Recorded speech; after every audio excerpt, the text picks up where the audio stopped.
You like kick-ass heroines, red hats, and British accents? Well then, I have just the show for you. Today I am here to review the 2-hour premiere episodes of Marvel's Agents of S.H.I.E.L.D. Agent Carter. And I have been anticipating this show so much, so I'm so excited to be able to share all my thoughts and reactions with all of you. And yeah, it's gonna be an interesting ride, so let's delve right into it. Let's go! Alright, confession time. I never saw the first Captain America, so I really didn't know Peggy, Agent Carter, her whole backstory. Like, I knew she was the love interest of Captain America, I knew she kicked butt, I knew she was British, but that's about it. So when they announced the show was coming on, I was super excited, for one, because I'm like, we're having a whole show not only around a female agent, but a female agent in the 1940s, when being a female was not the most respectable thing. Not that it's a great thing to be a female nowadays, but it was even worse in the 40s, believe it or not. So the show takes place after everything that happened in Captain America. Steve Rogers is gone, MIA, frozen somewhere in the icy tundra waiting for S.H.I.E.L.D. to reawaken him, and Peggy Carter is now on her own in this kind of boys game with no one on her side except for Howard Stark, who, surprise surprise, is now considered a traitor to the US. S.H.I.E.L.D. is hunting him down and wants to put him on the electric chair and stuff, because that's what they did to traitors back in the 1940s. Fun times, right? I have to say that I haven't been following Agents of S.H.I.E.L.D. that much, but Agent Carter really knocked it out of the park for me. This is supposed to be like a 7-part series, so I don't know if it'll get a second season. But the whole story for this season is that Howard Stark is now considered a traitor by the government and S.H.I.E.L.D. because someone framed him to make it look like he sold all these really nasty things that he wasn't planning on selling because, you know, they can blow stuff up and just not good things. And Howard Stark is trying to save his name, so he goes to Peggy and asks her for help and explains that one of the biggest things he did was a formula that just basically, I don't even know because it was all sciencey stuff, but it's a ball of stuff that if you drop it, it explodes like 500 yards and just destroys everything in the process. So I was like, why would you come up with that, Howard Stark? Why would you do that? So someone stole it. It is now on the black market, and he asked Peggy to go and find it for him, and she's like, you basically want me to prove that you're not a traitor by becoming a traitor to S.H.I.E.L.D. And he's like, yeah, thanks, can you do that? And then gets off on a boat and is like, oh, by the way, I left you my butler, and the butler is Jarvis. And I'm like, oh, mini fangirl moment right here, it's Jarvis, oh my gosh. And Jarvis is such a funny character. I love him and his adventures with Peggy. I'm really excited to see how that's gonna work out. And Jarvis just seems way in over his head with this, but then we found out that there may be a little hidden purpose to Howard Stark asking Peggy for help, because Jarvis was on the phone with someone, presumably Howard Stark, because who else? He seems really loyal to his employers, and he explains that she has no suspicions about the real motive, and I'm like, what's the real motive? What is it right now? I don't think it's anything bad, because I don't think Jarvis has a malicious bone in his body. Like, I just don't think he's capable of it. So I have a feeling that it's just something like maybe more hidden, or maybe Howard knows about Steve Rogers or something like that. He's obviously gonna find out. I mean, she's not dumb as much as they said she doesn't have suspicions.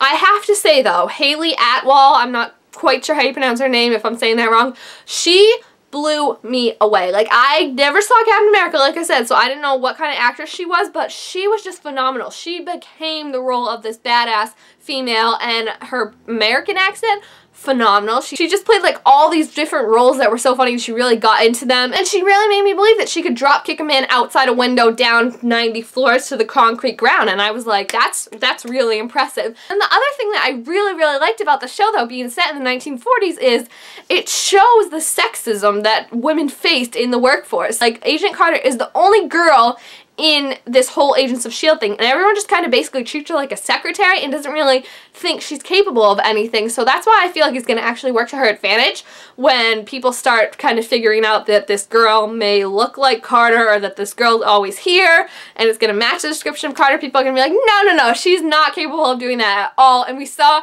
in the second episode, which I really love, they would play it along like her really badass moments when she was like kicking the crap out of people. They would play along with like Captain America radio shows, where instead of Agent Carter, she was Nurse Carter, and she was all like, oh, Captain America, I need you to save me, blah, blah, blah. And she was just like, why does this always keep happening to me? This thing, it really showed the contrast in who Agent Carter is and who everyone else wanted her to be. I mean, she kicked some serious butt. Can we just all bow down to her? Because that was freaking amazing. Everything she did, I was like, oh, how is she gonna top herself? She fought on a roof. She, like I said, drop kicked that man out a window. She burned someone's hand. Then she stabbed him with a knife right through the hand, like, poof, and I was just like, bow down to the queen, bitches, because this is Agent Carter right here. I think she has the flaws, weirdly enough, of an anti-hero. Like, she doesn't really see herself as a hero, I feel like, because she wants to save the world, but like Jarvis said, she doesn't want to be in the world because the people she gets close to, she says, get hurt, like her roommate, who, I mean, come on, we all knew that was happening. I was like,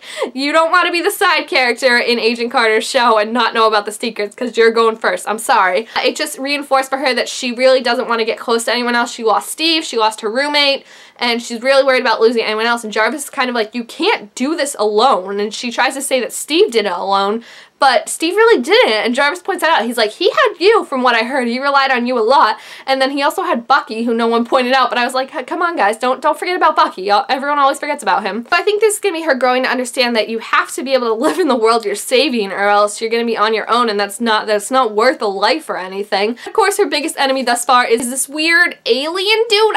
Is he an alien who looks like he was like a smoker for like 45 years because he's got that X thing that looks like, what is it, a trachea?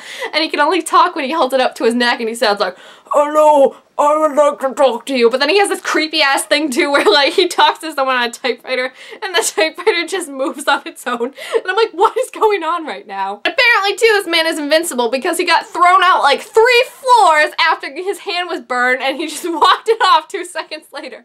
Like, no big deal. And then he got his hand stabbed to a truck that blew up with all this radioactive stuff and just like swam away from it apparently, and is still okay. I'm like, how does this man survive everything? But then the guy that was like him, the good guy, gets shot once and is like done forever. I'm like, how does this work? And he, as it turns out, is working for some creepy ass organization called Leviathan, and I looked it up because I'm a nerd, you know me, and Leviathan is a sea monster referenced in the Old Testament, and the word has become synonymous with any large sea monster or creature.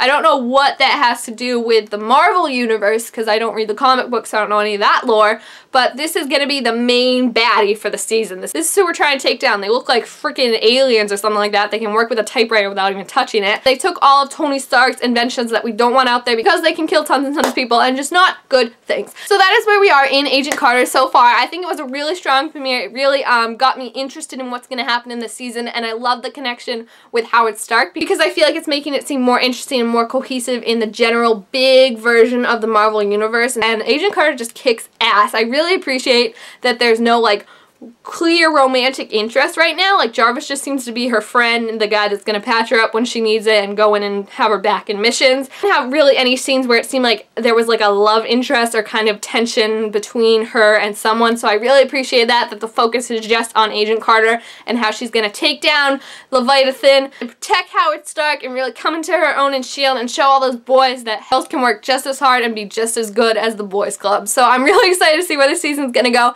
I can't wait to see what happens. I can't wait to see who Leviathan turns out to be, because right now I'm thinking they're aliens. They have to be aliens, right? So if you watch the premiere, please tell me all your reactions and thoughts down below, any predictions, but if you know who Leviathan is, no spoilers, people. I do not want to be spoiled. I want to enjoy this ride as it happens and be freaked out with the rest of y'all. So thank you guys all so much for watching. Please like, comment, subscribe down below. I'm Miranda. I don't kick as much ass as Agent Carter, but I do film videos. I wish I did have that cool red hat she had, though. Maybe I'll get that for next week's video. Alright, I'll see you next time, guys. Bye!